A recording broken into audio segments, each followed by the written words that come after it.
Yeah, what's up, you guys? I'm back, and I want to tell you, I want to do a video real quick. This was a request from one of my clanmates. He asked me if I could do a video for giving a guide to how you can get to Champion Leagues. So, you guys, I came up with this new idea. Maybe it's these are 10 basic things that you would have to use or do in order to become champions. So here it is, you guys. I'm going to give you 10 things that you would need in order to get to Champion Leagues. Now, if you could find a way around these, then my hat goes off to you, because these things I feel are pretty essential to getting into Champions Leagues. So let me break it down for you guys. I have these 10 commandments that I'm doing, and let me get to the first one and show you guys what exactly you need in order to get to Champion Leagues. So let's go with commandment number 1. In order to get to Champion Leagues, you're gonna need to max out your troops. Now, I have about 5 characters in the game that I feel are the most important for you to max out. And they would be witches, archers, wizards, wall breakers, and golems. Now, you could probably get around that, by having a lower level barbarian. If you're gonna go hog rider, you're gonna have to get him up. But this is basically my method of doing it, just going for 50% wins. And these are the troops that I'm using. So definitely maxing out your troops would be a big priority in getting to Champion Leagues.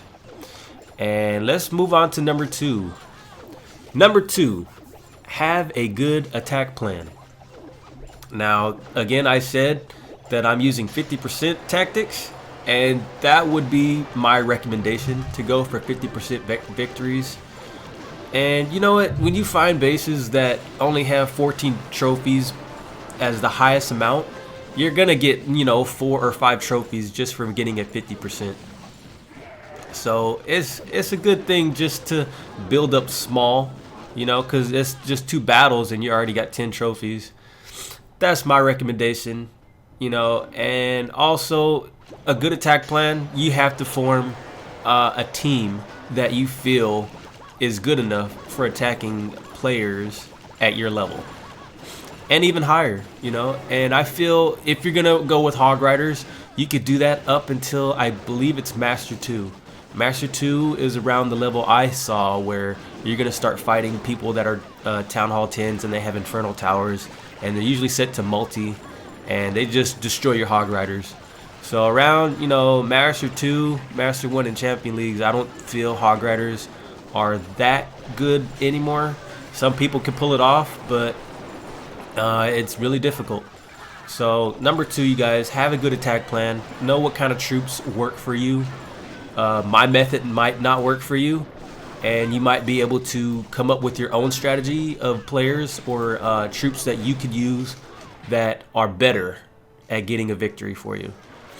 And that leaves us with number 3, have a good defense plan. Now, I believe it's Master 3. Master 3 is when you'll notice that every time you go offline, you'll get attacked right away. So it always is a good idea to have a base layout that will keep enemies from getting 2 stars.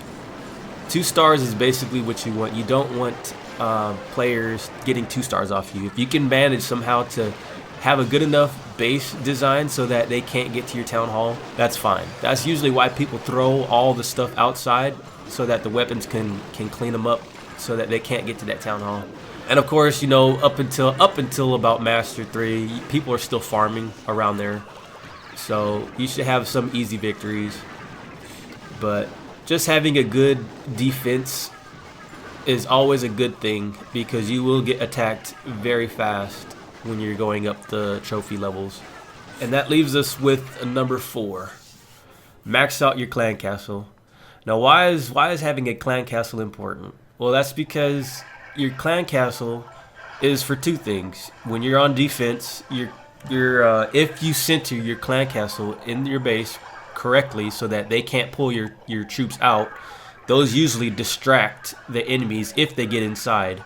and your weapons can pretty much clean them up. And also when you're on the attack, if you can fit a golem or heavier characters in there, that's always a good thing if you have a good clan and they donate. So it's always a good thing to have a clan castle to back you up. And a lot of people use clan castles against heroes, and usually having 2 witches in there is a good thing. So it's a must to have a good clan castle. Level 5, I recommend. Alright, and so number 5, max out your army camps. Usually you will fight a lot of people to where you only get 49%. And just having one extra character, one extra archer would have been, the difference in making it or in getting the victory or losing. So you want to have as much troops as possible when you're attacking people. So you got to max out your army camps. That's always a good thing. Number 6, have at least 5 spells. Now, I can't stress this enough how important spells are in the game. They're usually the turning points. Depending on if you lose or win, if you watch the replays, you'll notice that it could have been because of a misplaced spell or the timing of when you're putting your spells down. That's usually why you will lose a victory, is because of spells. And what types of spells are also important.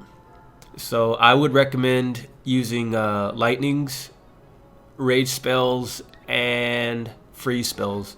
Those 3 things. You could use jump spells depending on what types of troops you're using, but going with the default method that I'm setting up for you guys, I would say those are the most majority of players use: lightning, freeze, and rage spells.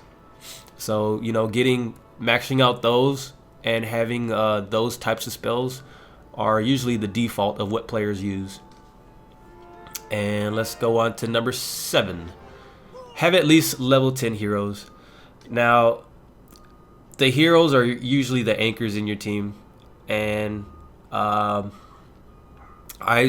noticed that if you have level 10 heroes, that's good enough, I feel, to make it to Champion Leagues. Anything lower and you'll find yourself losing because your king probably wasn't strong enough to hit the town hall or hit the building before he was taken out.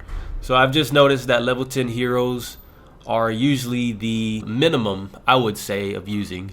You could probably have, if you're lucky, you could probably come up with a team, that won't require using heroes. But usually on defense, I would say, a level 10 queen is really good. So that's just my recommendation. Having level 10 heroes if you're going to Champion Leagues.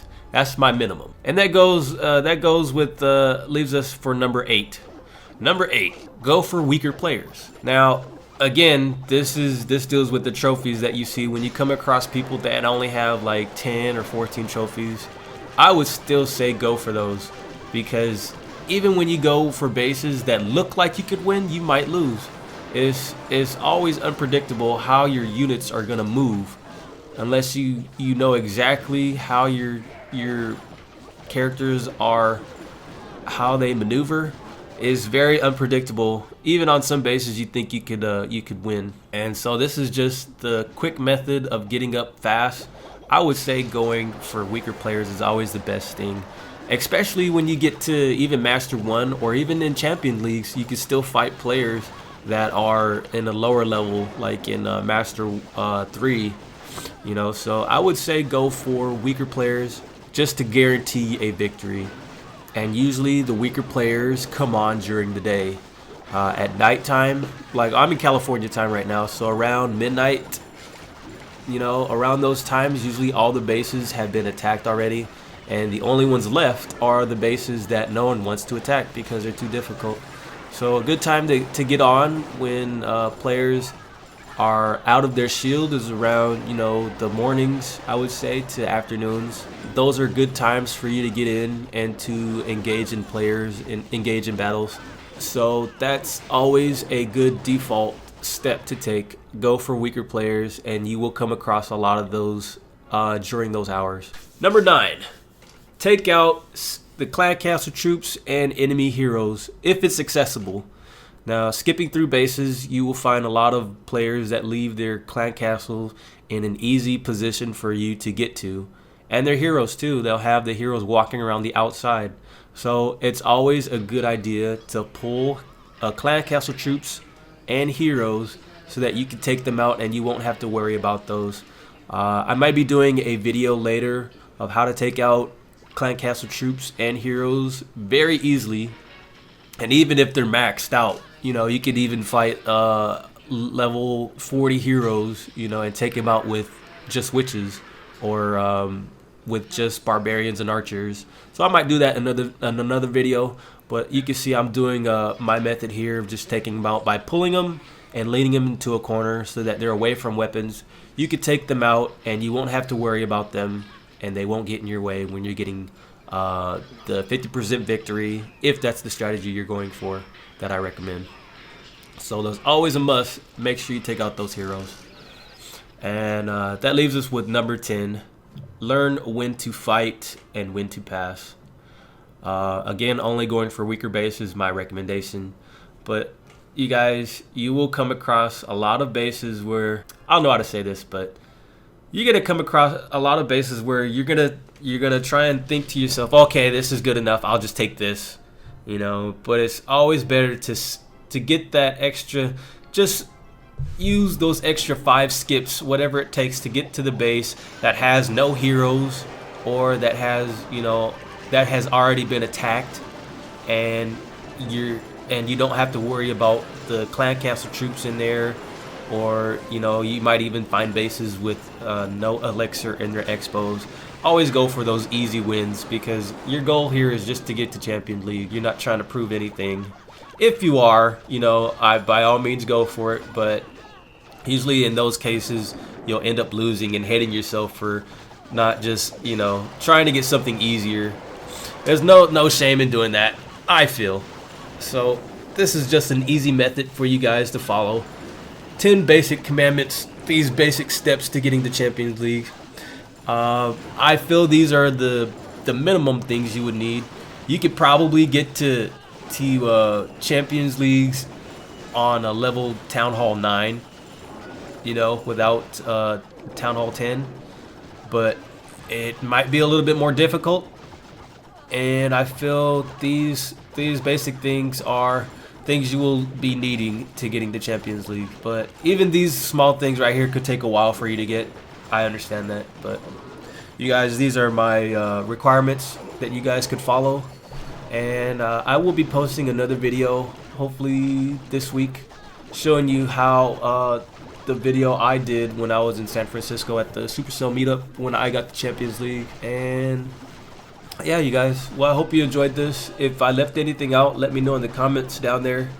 But this is my basic 10 steps how to get to Champions Leagues. Thank you guys for watching. I'll see you next time.